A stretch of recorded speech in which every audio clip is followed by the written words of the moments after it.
देश भर में चुनावी नतीजे सामने आने लगे हैं और उत्तराखंड की अगर बात की जाए तो उत्तराखंड में केदारनाथ विधानसभा सीट को लेकर उपचुनाव हुआ है और उसके नतीजे सबके सामने हैं। कांग्रेस के वरिष्ठ नेता, पूर्व प्रदेश अध्यक्ष और मौजूदा चकरौता विधायक प्रीतम सिंह जी इस वक्त हमारे साथ हैं।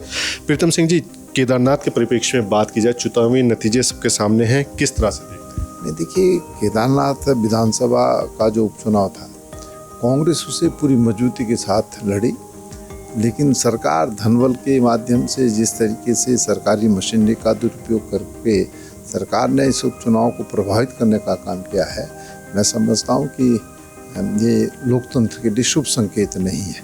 लेकिन हम इस समय पीछे हैं और जो हालात है, जो स्थिति है, उसमें हमें इस पर पूरा चिंतन और मनन करने की आवश्यकता है और निश्चित रूप से हम इस पर बैठेंगे, चिंतन करेंगे, मनन करेंगे कि क्या वजह रही कि हम इस उपचुनाव में जो है पीछे चल रहे हैं। ग्राउंड जीरो पर आप भी मौजूद रहे, प्रचार आपने किया, क्या लगता है मुद्दे क्या थे वहाँ पर जिसकी वजह से नुकसान हुआ है?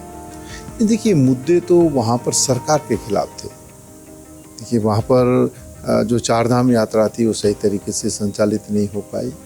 देवी आपदा प्रबंधन वहाँ पर दिखाई नहीं दे रहा था। केदारनाथ धाम को दिल्ली स्थापित करने की बात हो रही थी।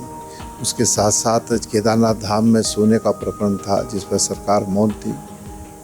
बेरोजगारी, महंगाई, भ्रष्टाचार और कानून व्यवस्था, ये मुद्दे थे। इन मुद्दों को हमने उठाया था और जिसके फलस्वरूप हमने वहाँ पर देखा कि लोगों की जो प्रतिक्रिया थी वो बिल्कुल सरकार के विपरीत थी।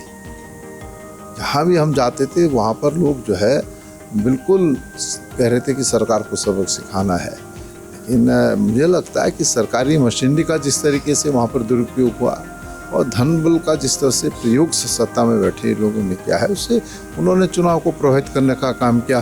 और कहीं ना कहीं जो निर्दलीय प्रत्याशी वहाँ पर चुनाव लड़े हैं, उन्होंने भी जो है कांग्रेस को जो है नुकसान पहुँचाने का काम। जनता की नाराजगी की बात कर रहे हैं, क्या लगता है कांग्रेस उसको वोट में नहीं कन्वर्ट कर पाई, अपनी बात नहीं समझा पाई सही से? नहीं, देखिए, हमने समझाई बात और लोगों की जो रिएक्शन वहाँ पर थी वो बिल्कुल सरकार के विपरीत थी। लेकिन मैंने कहा ना कि सरकारी मशीनरी और धनबल का प्रयोग जिस तरीके से सरकार ने किया और पूरे मंत्रिपरिषद के लोग वहाँ पर थे, उन्होंने जिस तरीके से इस्तेमाल किया उसका एक प्रभाव रहा।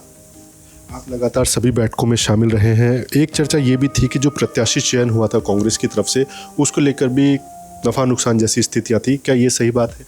नहीं, देखिए, सब लोगों ने कहा कि अगर हरक सिंह जी चुनाव लड़ना चाहते हैं तो हरक सिंह जी जो है चुनाव लड़ने का काम करें। और हमारी प्रभारी जी ने हरक सिंह जी से स्वयं बात की कि वो चुनाव लड़ें, लेकिन उन्होंने अनिच्छा जाहिर की। उन्होंने कहा मैं चुनाव नहीं लड़ूंगा। तो उसके बाद सबने जब चर्चा हुई तो दूसरा कोई विकल्प हमारे सामने नहीं था। तो जो पर्यवेक्षक थे हमारे, उनकी भी रिपोर्ट थी कि भाई मनोज राव जो है और उम्मीदवारों से ज़्यादा बेहतर है, तो इसीलिए उनको टिकट दिया गया। टिकट दिया गया तो टिकट दिया है तो टिकट तो एक ही को मिलना होता है। और इसमें कई बार फिर ये चीज़ें तो होती रहती है, जीत जाएँ तो सब ठीक, नहीं जीते तो फिर भाई मेन में तो निकाला ही जाता है। प्रीतम जी, चुनावी नतीजे आ चुके हैं, लगता है समीक्षा करने की जरूरत है, चाहे प्रत्याशी चयन की बात हो या क्यों नहीं हम जनता तक अपनी बात पहुंचा पाए? नहीं, निश्चित रूप से कांग्रेस को आत्ममंथन की आवश्यकता है और हमको हर विषय पर जो है चर्चा करनी चाहिए और उसका हल निकालना चाहिए। और 2027 जो बहुत दूर नहीं है, इसको अगर जीतना है और मजबूती से लड़ना है तो सबको जो है इस पर चिंतन और मनन करना पड़ेगा, अन्यथा जो है कोई बात बनने वाली नहीं। और मैं समझता हूँ कि राष्ट्रीय नेतृत्व जो है इन तमाम चीज़ों को देख रहा है, इस पर सही समय पर सही निर्णय लेने का काम।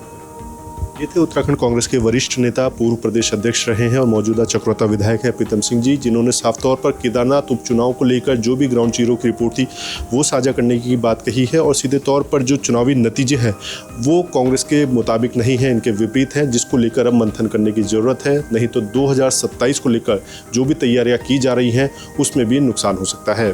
अपने सहयोगी रुपेश नेगी के साथ अजीत काम्बोज, देहरादून।